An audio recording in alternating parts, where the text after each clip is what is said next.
Il était une fois un petit pingouin très curieux nommé Pipo. Pipo adorait explorer et rêver de mondes lointains. Un jour, il s'éloigna un peu trop de sa banquise. Le vent soufflait fort et les vagues étaient grandes.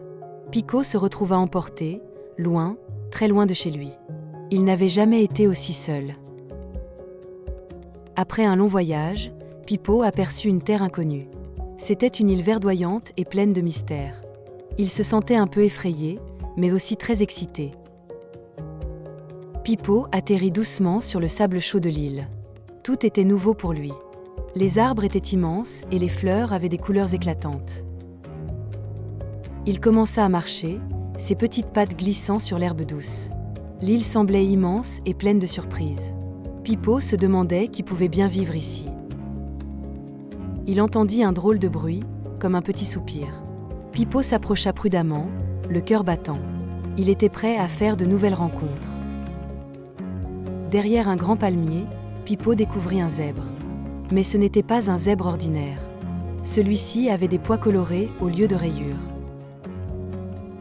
Le zèbre à pois semblait perdu et un peu triste. Il s'appelait Zébra. Il expliqua à Pipo qu'il ne savait plus comment retrouver sa savane. Pipo, avec son grand cœur, décida d'aider Zébra. Il savait ce que c'était de se sentir perdu. Ensemble, ils pourraient peut-être trouver une solution. Pipo et Zébra continuèrent leur chemin. Bientôt, ils rencontrèrent un autre animal. C'était un lion majestueux, mais il portait de grandes lunettes rondes. Le lion aux lunettes s'appelait Léo. Il expliqua qu'il avait perdu le chemin de sa jungle. Ses lunettes l'aidaient à mieux voir, mais pas à retrouver son chemin. Léo était un peu désorienté sans ses repères habituels. Pipo sentit qu'il devait aussi aider Léo. Plus on est de fous, plus on rit, n'est-ce pas? Alors qu'il cherchait un abri, Pipo trébucha sur quelque chose. C'était une vieille bouteille en verre.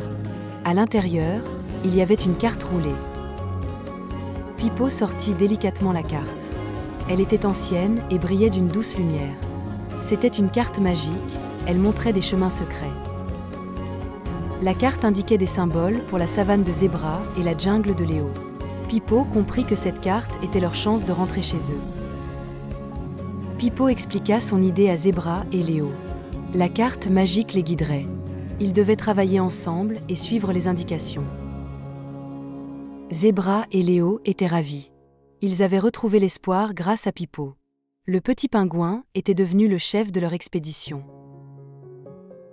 Pipo déplia la carte et montra le premier chemin. Il fallait traverser une forêt dense. L'aventure pouvait enfin commencer.